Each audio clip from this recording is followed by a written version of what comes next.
और नवरात्रे में भी देवी की आराधना का एक स्मरण का सुख है महाराज। ज्योत का विधान है, नवरात्रे में देवी की ज्योत लगती है, अखंड ज्योति लगती है, जवारे बुआए जाते हैं, कलश लगता है। ज्योत का भी विधान है। जिसके यहां दिया अखंड जलाया जाता है, अगर वो दिए की लो, दिए की बाती अगर दक्षिण दिशा की होती है तो उसके घर में साल भर में एक घात जरूर होती है।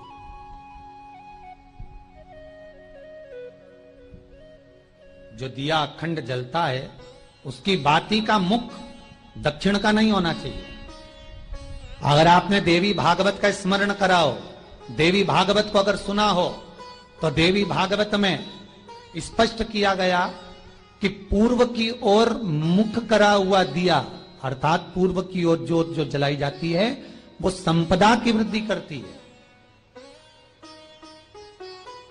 पश्चिम की ओर मुख कर कर जो ज्योत लगाई जाती है महाराज, वो वैभव को देती है।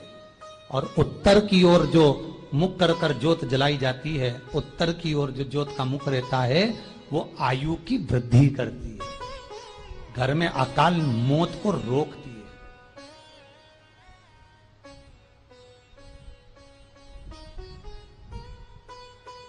नवरात्रे का जो भाव तत्व है उसको भी अच्छे से समझ लेना।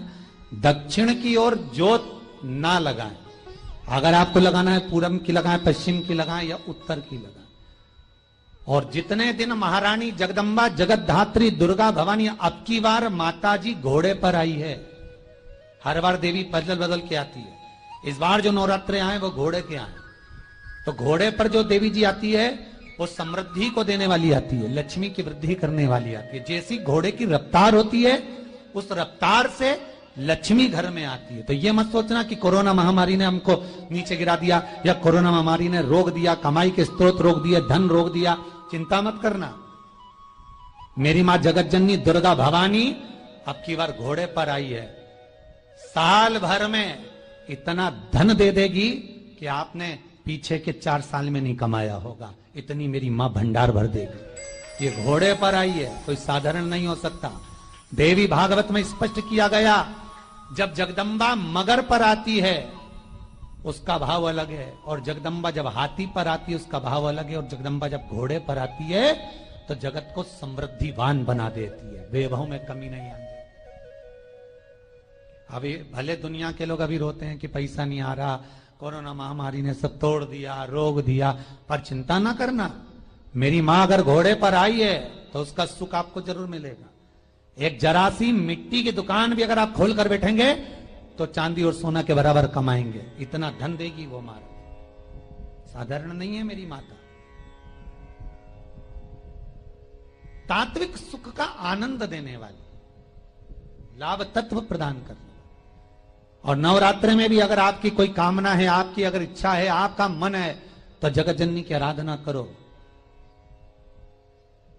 पति और पत्नी में अगर क्लेश है तो जगदम्बा के मंदिर में मक्खन चढ़ाओ, प्रेम बढ़ जाएगा। आपको लगता है कि पति कोई अन्य स्त्री से लगा हुआ है या परिवार टूट रहा है, तलाक तक पहुंच गया है, तो माता के मंदिर में आप ध्वजा लगवाइए, उस ध्वजा पर मक्खन लगाकर लगवाइए, आपको लाभ मिलेगा। महाराज, यदि आपको लगता है कि बच्चे बहुत ज्यादा अपशब्द बोल रहे हैं, मुंह चला रहे हैं और प्रेम नहीं रख रहे, तो माता के मंदिर में लाल पुष्प, लाल चंदन और लाल चूड़ी मां को समर्पित करिए, प्रेम बढ़ेगा। बच्चा कभी आप जी से कम